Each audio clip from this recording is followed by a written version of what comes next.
Right speech is likely the most productive and difficult area of the path. It's used continuously throughout the day in ordinary life. And while there may be less demand for speech in general for monks and nuns, the lay community must use it very skillfully. Right speech is based on right intention. You can never actually modulate your speech by preparing it ahead of time, rehearsing sentences or building a specific vocabulary.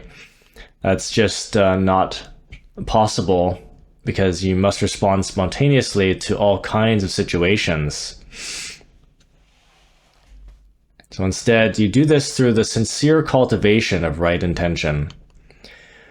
This means the heart, or the emotional center, is oriented toward non-ill will, non-cruelty, and renunciation, or other ways of saying it, non-anger, non-violence, and renunciation.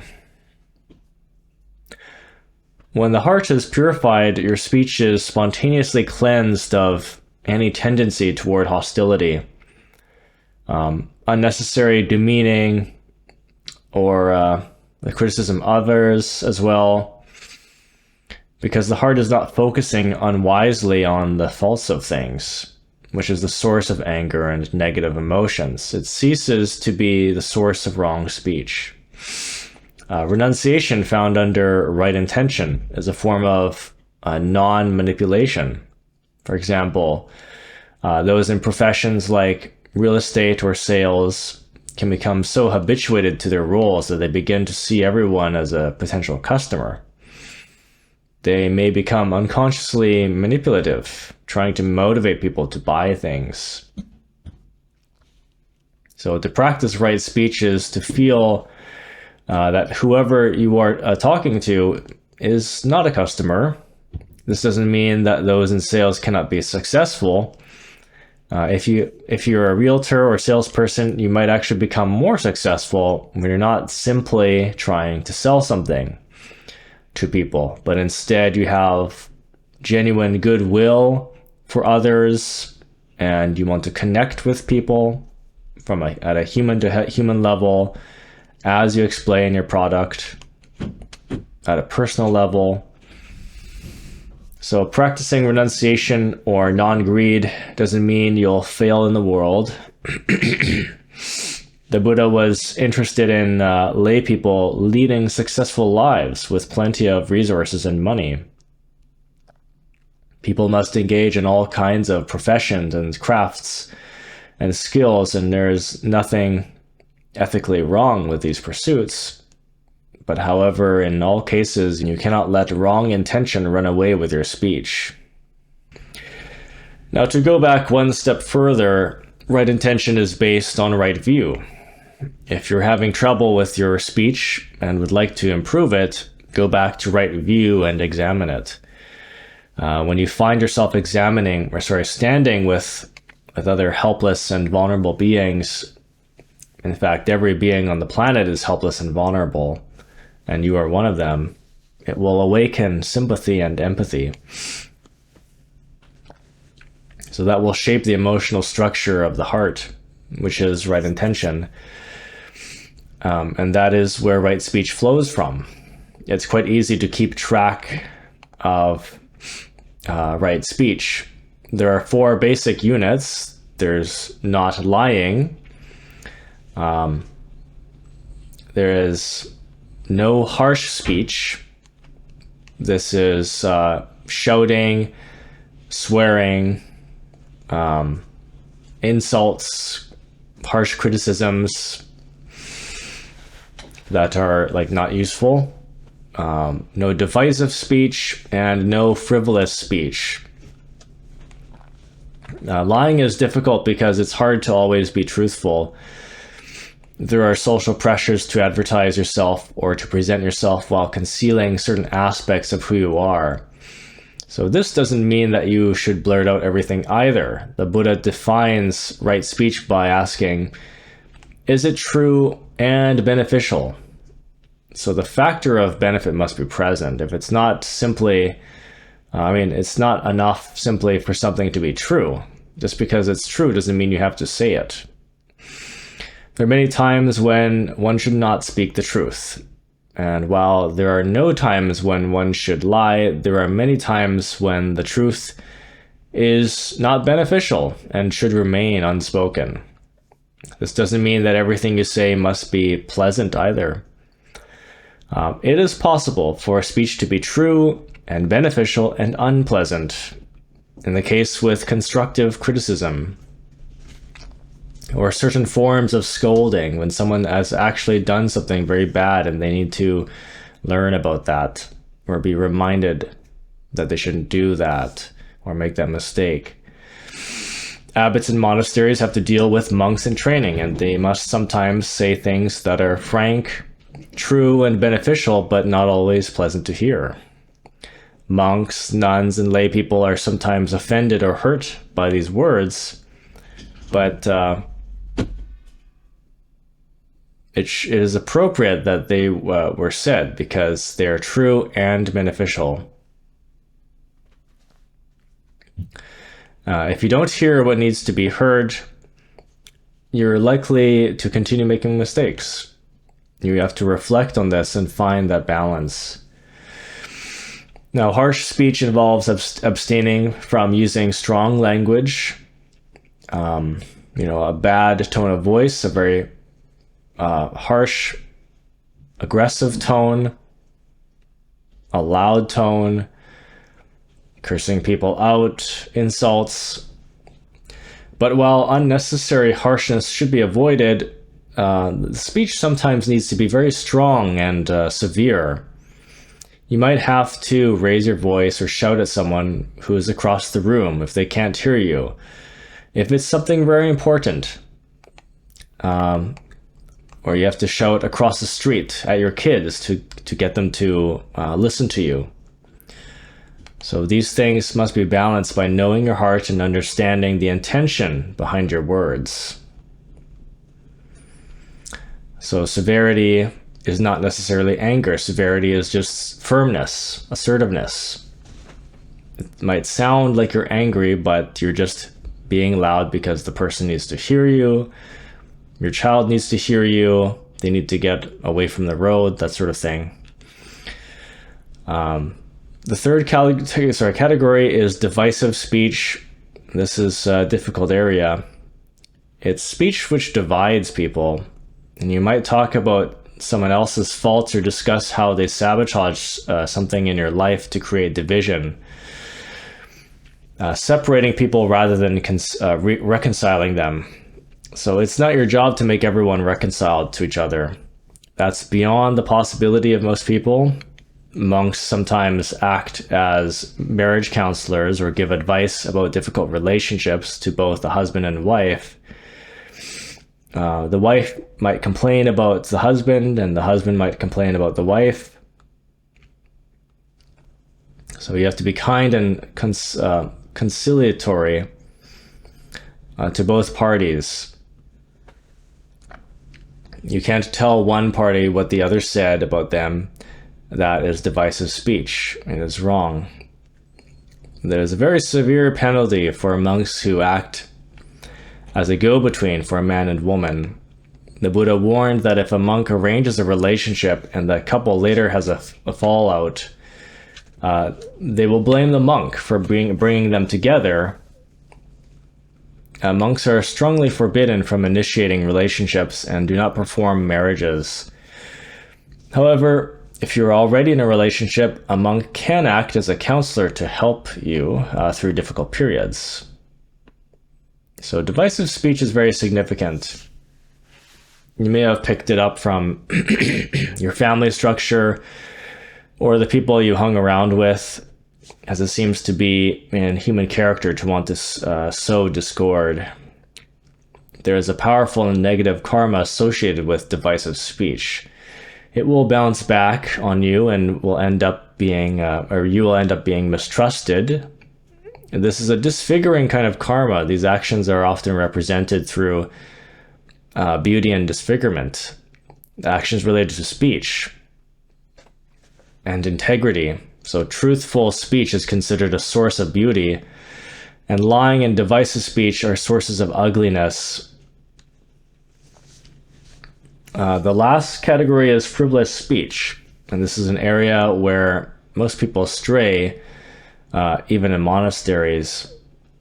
Frivolous speech is not easy to define. Bhikkhu Bodhi translates it as pointless speech. The actual word in Pali is sampapalapa, which sounds a lot like the yadda yadda yadda or the blah blah blah onomatopoeia in English. But nonetheless, it is a formal term. It's not completely onomatopoeia. You can recall the term when you're asking yourself or speaking, and ask yourself if you're engaging in that rather than saying something relevant. Sampapalapa. This is what it is. So endlessly talking about, last week's soap operas, reality TV shows, gossip, just, useless things. It's a diffusion of energy. It is confusing. There's a diversion. It's a waste of time. And many people don't understand this and dwell in frivolous speech as a nervous habit, just as a way of making sound and keeping the atmosphere going, otherwise we tend to feel like there's an awkward silence. But it's not that you should never ask about the weather or how someone is doing. Even the Buddha used conventional speech, small talk. These are social norms that we use as lubricants for conversation, as ways for starting conversation. These are traditions. And when a monk arrived from a journey, for example, he would ask if they were well, if they needed anything, if the journey was satisfactory, or if they got caught in the rain. So this kind of speech puts people at ease, and it serves as a practical function. It's not that you can only utter profound truths. One characteristic of frivolous speech is that its effect, the effect that it has on the listener, if you're on the receiving end of it, you can feel tired and drained after the conversation. And conversely, when engaged in true and skillful speech, the afterglow of the conversation can invigorate some energy in you, and inspiration, motivation. You can ask yourself if your speech is relevant and valid, or if it's merely filling the air with sound. Another term similar to frivolous is useless, right? Useless speech. Does it have a purpose? Is it helping anybody? Much like a dog barking, a person who simply lets their consciousness stream out is very tiring and unskillful. And in this day and age, the issue of truth and lies, especially within the political system and on social media, is incredibly important. People do not realize how grave this problem is. Many seem indifferent to the idea of lying, but the Buddha warned repeatedly that there are severe negative results, both for the individual and for society. If lying catches on socially, in culture, the entire society can crumble, because it just spreads as from one person individually to a social norm, to groups, to the culture, and then it becomes the norm. If there is no high regard for the truth, then the society will tip over. Truth is mandatory. And then once that happens, if there's If no one's telling the truth, then nobody will trust each other. So, you might become interested in what happens to pathological liars. If you look into cases of spontaneous amnesia, where people suddenly could not remember who they were despite having no physical head trauma, it seems that a common characteristic in some of these cases is that these people were systematic deceivers and liars. And that's where they get their amnesia from. They're training themselves to forget things. And when you tell a lie, especially if you have to believe it to make it convincing, you eventually lose the ability to remember the truth. After misrepresenting yourself so many times, the internal circuit that's supposed to be clear about your identity becomes damaged.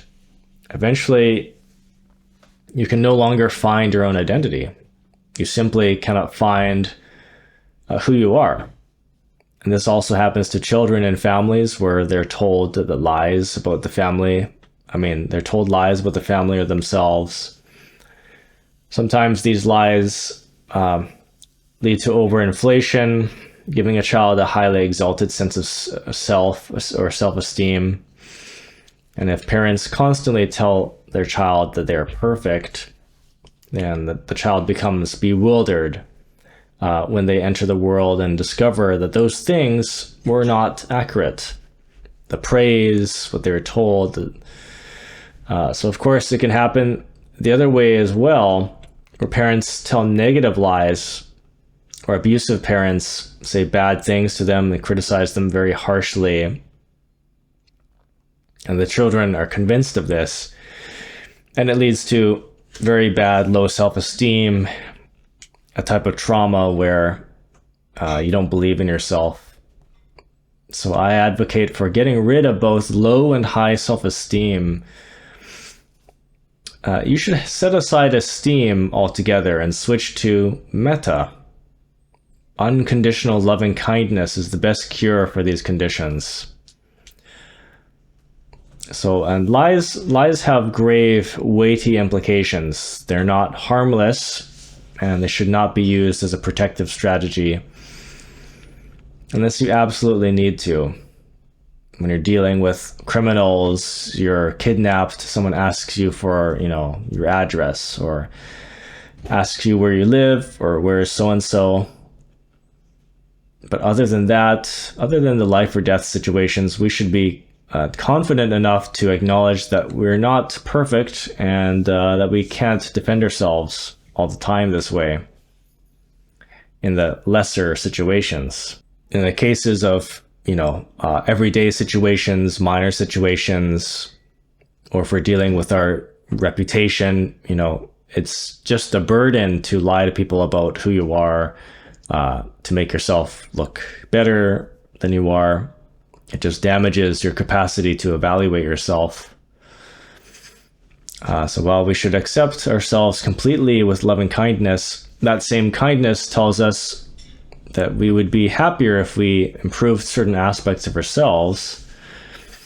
So it's not that we have ill will toward ourselves either.